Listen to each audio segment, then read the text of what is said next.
On July 4, 2018, Sarah Mitchell walked into a gas station at 2:33 a.m. Security cameras caught everything, except how she disappeared from a room with no exits. This is the story of one of the most baffling cases in Colorado history, a case that would challenge everything investigators thought they knew about missing persons, a case that, even today, leaves more questions than answers. Sarah Mitchell was 23 years old, a graduate student at the University of Colorado Boulder, majoring in environmental science. By all accounts, she was bright, ambitious, and deeply loved by her family and friends. She had her whole life ahead of her. But on that summer night, everything changed. Before we dive deeper into this investigation, make sure to subscribe and hit that notification bell. Here at True Crime Vault, we unlock the cases that deserve to be remembered. New investigations every week. Let's go back to the beginning. June 2018. Sarah had just completed her spring semester with honors. She was spending the summer working at a local environmental nonprofit while preparing her thesis proposal.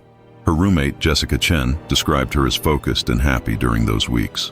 There were no signs of distress, no indication that anything was wrong. Sarah lived in a small apartment complex on the east side of Boulder, about 15 minutes from campus. The building was modest, with 12 units and minimal security. Just a single entrance with a basic lock system. No cameras, no doorman. The kind of place where residents knew each other by name and felt safe leaving their doors unlocked. On July 3rd, Sarah had spent the day at her office working on research. According to her colleagues, she left around 6 p.m., mentioning she was meeting a friend for dinner. Phone records later confirmed she had dinner at a local Thai restaurant with her college friend, Marcus Webb. They parted ways around 8:30 p.m. Marcus told police that Sarah seemed perfectly normal that evening. They talked about her upcoming presentation, joked about their professors, made plans to hike the following weekend. Sarah returned to her apartment around 9 p.m. Jessica was home, watching television. They chatted briefly about their days. Sarah mentioned she was tired and planned to stay in for the night. She retreated to her bedroom, and Jessica assumed she had gone to sleep. Nothing seemed unusual. Nothing seemed wrong. But at 11:45 p.m., Jessica heard Sarah's bedroom door open. She called out, asking if everything was okay. Sarah replied that she couldn't sleep and was going for a drive. Jessica thought it was a bit odd, but Sarah sometimes drove when she was restless. It helped her think. Jessica heard the apartment door close and, through the window, saw Sarah get into her silver Honda Civic. That was the last time Jessica Chen saw her roommate alive. What happened next is where this case takes its first strange turn. According to security footage from multiple locations, Sarah drove east on Highway 36, away from Boulder. At 12:17 a.m., she stopped at a 24-hour gas station in a small town called Bennett, about 40 miles from her apartment. The gas station, a rundown place called Junction Stop, had 3 security cameras. 2 outside covering the pumps, 1 inside facing the register and store. The footage shows Sarah pulling up to pump number 3. She got out of her car, used her credit card at the pump, and began filling her tank. She appeared calm, checking her phone while the gas pumped. At 12:22 a.m., she finished pumping, got back in her car, and pulled forward into a parking space near the entrance. She sat there for approximately 3 minutes, looking at her phone. Then, at 12:25 a.m., Sarah got out of her car and walked into the gas station. The interior camera captured her entering. She walked directly to the back of the store, past the snack aisles, toward the restroom corridor. The camera shows her entering the hallway that led to 2 single-occupancy restrooms, 1 for men, 1 for women. And then, nothing. Sarah Mitchell never came out. According to the clerk on duty that night, a 19-year-old named Tyler Brooks, he was behind the register and didn't notice anything unusual. The store was empty except for Sarah. He was on his phone, half watching a video, half watching the store. He estimates Sarah was inside for maybe 10-15 minutes before he started wondering if something was wrong. He remembered thinking it was a long time for someone to be in the restroom. At 12:43 a.m., Tyler walked to the back hallway. He knocked on the women's restroom door. No answer. He knocked again, called out. Still nothing. Growing concerned, he waited a few more minutes, then decided to check. He opened the door. The restroom was empty, completely empty. Tyler checked the men's restroom, also empty. He searched the entire store. He went outside, looked around the parking lot. Sarah's car was still there, keys in the ignition, engine off, her purse on the passenger seat. Her phone was on the dashboard, unlocked, showing a text conversation with her mother from earlier that evening. But Sarah was gone. Tyler immediately called the police. Deputies from Adams County Sheriff's Office arrived at 12:58 a.m. They conducted a thorough search of the premises. The gas station was small, maybe 1,200 square feet. 2 aisles of merchandise, a refrigerated section, the register area, a small back room for storage, and the 2 restrooms. Every inch was searched. Every possible hiding spot checked. Sarah Mitchell was not there. And here's where the case becomes truly baffling. The security footage was reviewed frame by frame. It clearly shows Sarah entering the restroom hallway. It never shows her leaving. The exterior cameras show no one leaving the building during that time window. Her car never moved. No vehicles pulled up to the back of the building. The restrooms themselves offered no explanation. Each was a single room, maybe 6 feet by 8 feet. A toilet, a sink, a small mirror, a paper towel dispenser. One small window, high up near the ceiling, maybe 2 feet by 1 foot. Frosted glass, painted shut. It hadn't been opened in years. Even if someone could reach it, it was far too small for an adult to climb through. There were no secret doors, no hidden passages, no ceiling tiles that could be removed to access crawl spaces. The walls were solid cinder block.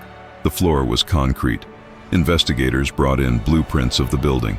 There were no structural anomalies, no forgotten rooms, no way out except the way Sarah came in. Let that sink in. Sarah Mitchell walked into a gas station restroom and vanished from a locked room with no exits. The initial investigation focused on the immediate area. Search and rescue teams combed the surrounding terrain. Bennett is a small rural community, surrounded by farmland and open prairie. Volunteers, law enforcement, and Sarah's family searched for days.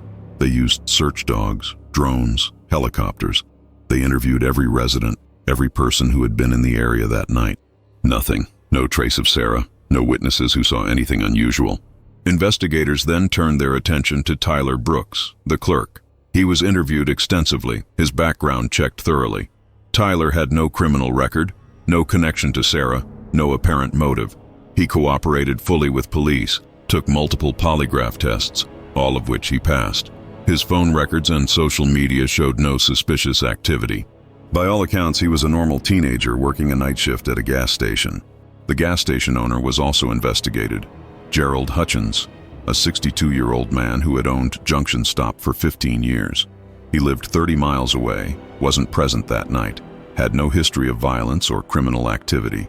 Security footage confirmed his car never came near the gas station during the relevant time frame. Detectives reviewed every second of security footage from the hours before Sarah disappeared. They found nothing suspicious. A few customers came and went in the evening hours. All were identified and interviewed. None had any connection to Sarah. None had been near the restrooms during the critical time period. Sarah's phone records were analyzed. Her last outgoing communication was a text to her mother at 11:32 p.m., 13 minutes before she left her apartment. It read, "Can't sleep. Love you. Talk tomorrow." Her mother, Linda Mitchell, responded with a heart emoji. That was it. No calls, no texts, no app activity after that point. Her laptop was seized and examined by forensic analysts. Her browsing history showed nothing alarming. Research articles for her thesis, social media, streaming services. Her emails revealed no conflicts, no threats, no concerning relationships. Her bank accounts showed no unusual transactions. The gas station charge at 12:17 a.m. was her last financial activity. What was Sarah doing driving to Bennett at midnight? This question haunted investigators. Bennett was not on the way to anywhere Sarah normally went. She had no friends there, no family connections, no reason anyone could identify for making that drive. Jessica Chen told police that Sarah sometimes drove when she couldn't sleep, but usually she stayed closer to home, maybe drove through Boulder or up into the foothills. One theory emerged early. Perhaps Sarah was meeting someone. Perhaps the midnight drive to a remote gas station was intentional. But who? And why? Investigators found no evidence of a secret relationship, no suspicious contacts in her phone, no indication she was involved in anything that would require covert meetings. Her ex-boyfriend, David Martinez, was thoroughly investigated. They had dated for 2 years during college, but broke up amicably 8 months before Sarah's disappearance. David was living in Denver at the time, working as a software engineer. He had a solid alibi for the night of July 3rd. He was at a friend's birthday party with dozens of witnesses, documented extensively on social media. Phone records confirmed his location. He was cooperative with police and visibly shaken by Sarah's disappearance. Investigators ruled him out as a suspect. Marcus Webb, the friend who had dinner with Sarah hours before she vanished, was also investigated and cleared. His timeline was verified. His phone placed him at his apartment across town during the time of Sarah's disappearance. He had no motive and no opportunity. As weeks passed with no leads, the case began to attract national attention. Sarah's face appeared on news broadcasts across the country. The bizarre circumstances of her disappearance, the inexplicable vanishing from a locked room, captured public imagination. Tips poured in from across the nation. Every single one was investigated. None led anywhere. Psychics contacted the police, claiming to know Sarah's location. Volunteers organized additional searches.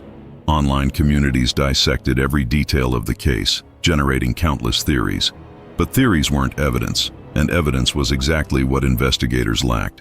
3 months after Sarah's disappearance on October 9, 2018, a rancher named Dale Morrison was checking fence lines on his property, approximately 18 miles southwest of the gas station. His property was remote, accessed by dirt roads, surrounded by thousands of acres of open prairie. As he walked along a dry creek bed that cut through his land, something caught his eye. A piece of fabric snagged on a bush. Blue fabric. As he approached, his stomach dropped. It was a shirt, a woman's shirt, and a few feet away, partially covered by tumbleweeds and dirt, were human remains. Dale immediately called the sheriff's office. Within hours, the area was cordoned off as a crime scene. The remains were carefully excavated and transported to the state medical examiner's office. Within 2 days, dental records confirmed what everyone feared. The remains were those of Sarah Mitchell. The autopsy revealed devastating details. Sarah had died from blunt force trauma to the head. The medical examiner estimated she had been dead since early July, consistent with the time frame of her disappearance. Her body had been exposed to the elements for 3 months. Decomposition and animal activity had destroyed much of the forensic evidence. She was found wearing the same clothes seen in the gas station security footage. Her shoes were missing. There were no other personal effects found with the body. No purse, no phone, no jewelry. The cause of death was clear, but the circumstances remained frustratingly murky. The location where Sarah was found became a focal point of the investigation. How did her body get there? The area was extremely remote. No roads led directly to the spot. Someone would have needed to drive off-road, navigate rough terrain, and carry or drag her body to that location. It would require knowledge of the area, time, and planning. Investigators theorized that Sarah had been attacked at or near the gas station, her body transported to the remote location, and dumped. But this raised more questions than it answered. How was she taken from the gas station without being seen on camera? Where was she killed? In the gas station? Somewhere else? And by whom? Forensic teams processed the dump site meticulously. They found tire tracks, but they were degraded and inconclusive. No DNA evidence was recovered from Sarah's remains that didn't belong to her. The 3 months of exposure had eliminated most trace evidence. It was a forensic nightmare. The investigation intensified. Every person who had been in the vicinity of Bennett on July 4th was re-interviewed. Police obtained warrant records for cell towers in the area, trying to identify phones that had been near the gas station and the dump site. They found dozens of signals, all investigated, all cleared. Detectives returned to the gas station repeatedly. They re-examined every inch. They brought in cadaver dogs. They tore up flooring in the storage room. They even excavated areas around the building. Nothing. No blood evidence, no signs of violence, no indication that Sarah had been attacked there. One disturbing possibility emerged. What if Sarah was attacked inside the restroom itself? What if her attacker was already in the restroom when she entered? But this seemed impossible. The security footage would have shown someone entering before her, unless that person had been there for an extended time, which seemed unlikely in a public restroom. Another theory proposed that Sarah had been lured outside through some means not captured on camera. Perhaps someone called to her from outside a window or door. Perhaps she left through a door not covered by cameras, but investigators found no such door. The building had one entrance clearly visible on camera.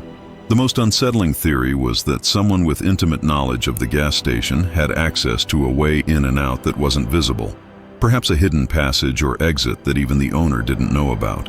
Building experts examined the structure again. They found nothing. The building was exactly what it appeared to be, a simple concrete block structure with no secrets. As the investigation stretched into 2019, frustration mounted. Sarah's family was devastated, desperate for answers. Her mother, Linda Mitchell, became a vocal advocate for missing persons cases. She appeared on news programs, spoke at vigils, never stopped searching for the truth about what happened to her daughter. The gas station became a grim landmark. People drove out to see the place where Sarah Mitchell vanished. Some left flowers and notes. The owner, Gerald Hutchins, eventually closed the business. He said he couldn't take the constant attention, the morbid curiosity seekers, the weight of what had happened in his building. In May 2019, police announced they were treating Sarah's death as a homicide and that they had identified a person of interest. They did not release a name. This announcement sparked renewed media attention and speculation. Who was this person of interest? Why hadn't they been arrested? According to sources close to the investigation, the person of interest was a local man with a history of minor offenses who had been in the area that night. Police believed he may have had opportunity, but they lacked physical evidence linking him to Sarah's death. Without DNA, without witnesses, without a clear connection, prosecutors felt they couldn't bring charges. The case remained open but stalled. Months turned into years. The investigation never officially closed, but active leads dried up. Detectives moved on to other cases, though they never forgot Sarah Mitchell. Her case file remained on desks, in minds, a puzzle that refused to be solved. In 2021, advances in DNA technology offered new hope. Forensic genealogy, the same technique that had solved decades-old cold cases, was applied to Sarah's case. Investigators hoped that even degraded DNA samples might yield results, but the reality was harsh. The samples were too compromised. 3 years of exposure had destroyed what little genetic material might have existed. Sarah's family never gave up. They hired private investigators. They offered rewards for information. They maintained a website dedicated to her case, keeping her story alive, hoping that someone, somewhere, knew something that could break the case open. The truth is, despite years of investigation, despite hundreds of interviews, despite every modern forensic technique, the answer to what happened to Sarah Mitchell remains elusive. Someone knows. Someone out there knows how Sarah was taken from that gas station. Someone knows where she was killed. Someone knows why. Theories continue to circulate. Some believe Sarah was targeted by someone who had been stalking her, someone who knew her routines and waited for an opportunity.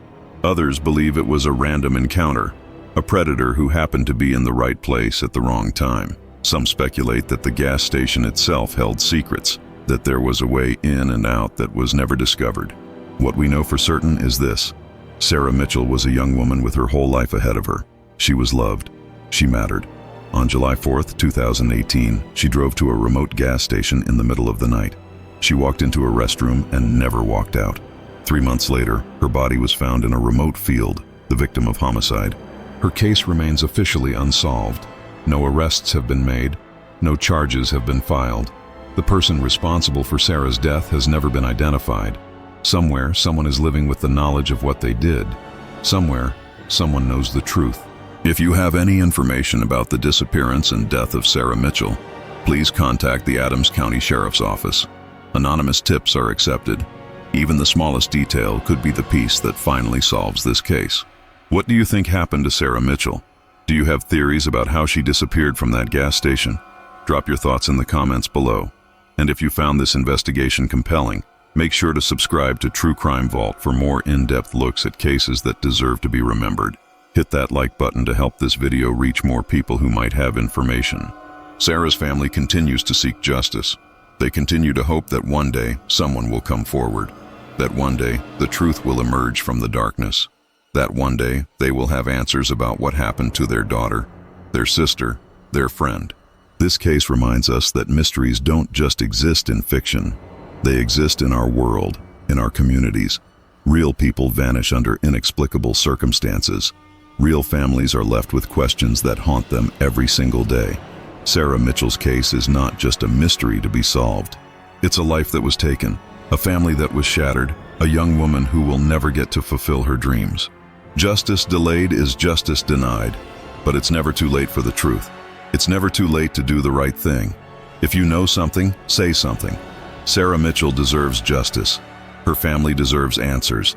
And somewhere out there, the person responsible needs to be held accountable. The gas station where Sarah disappeared is now abandoned. The windows are boarded up. Weeds grow through cracks in the pavement. But the mystery remains as present as ever. What happened in those missing minutes between when Sarah walked into that hallway and when Tyler Brooks opened the restroom door to find it empty? How does someone vanish from a locked room? How does someone disappear without a single piece of evidence, without a single witness, without a trace? These questions have tormented investigators for years. They continue to haunt everyone who has studied this case. Sarah Mitchell was 23 years old when she died. She should be 29 now. She should have finished her degree. She should have started her career fighting for the environment she loved. She should have had birthdays and holidays with her family. She should have had a future. Instead, she became a statistic, an unsolved case, a name on a missing persons list, then a homicide file. But she was so much more than that. She was a daughter who called her mother every day. She was a friend who made people laugh. She was a student passionate about making the world better. She was a person, a real person whose life mattered. True crime isn't entertainment when you remember that. It's not a puzzle or a game when you think about the real human beings at the center of these stories. It's about honoring their memory, keeping their stories alive, and never giving up on the search for truth and justice. The investigation into Sarah Mitchell's death remains open, cold but not closed. Detectives still review the file periodically, hoping for new leads, new technologies, new information. The Adams County Sheriff's Office has pledged to never give up on this case. They owe that to Sarah. They owe that to her family. In true crime, we often talk about closure. But what does closure look like when a case remains unsolved? Sarah's family will never have complete closure until they know what happened and why, until someone is held accountable, until justice is served. But they have found ways to honor Sarah's memory. They established a scholarship in her name at the University of Colorado for environmental science students. They volunteer with organizations that help families of missing persons. They turn their grief into action, their pain into purpose. That's the legacy Sarah left behind. Not just the mystery of her disappearance, but the impact of her life, the people she touched, the difference she made in her brief time on this earth. That's what should be remembered most. As we close this investigation, we're left with more questions than answers. We're left with a case that defies logic, that challenges everything we think we know about how crimes happen and how people disappear. We're left with a young woman who deserved so much better than the fate she received. If this case has affected you, if you want to help, consider supporting organizations that advocate for missing persons and their families. Consider staying aware, staying vigilant. Consider that somewhere in your community, someone might be struggling, might be in danger, might need help. Pay attention, care, act. Sarah Mitchell walked into a gas station on a summer night and never came home. 7 years later, her family still waits for answers. 7 years later, justice remains elusive. 7 years later, somewhere, someone knows the truth. This is True Crime Vault, where we unlock the cases that deserve to be remembered. Cases like Sarah Mitchell's. Cases where the search for truth never ends. Cases that remind us why this work matters. Thank you for watching. If you want to see more investigations like this one, subscribe to the channel. Leave your theories and thoughts in the comments. Share this video so Sarah's story reaches more people. Because maybe, just maybe, the right person will see it. The person with information. The person who can finally help bring justice for Sarah Mitchell. Her case isn't closed. The investigation continues. And as long as there's hope for answers, we'll keep telling her story. We'll keep her memory alive. We'll keep fighting for the truth. Sarah Mitchell, 23 years old, graduate student, daughter, friend, a life taken too soon, a mystery that remains unsolved, a case that will haunt investigators until the day it's finally solved. Remember her name, remember her story, and if you know anything at all, please come forward. It's never too late to do the right thing. It's never too late for justice.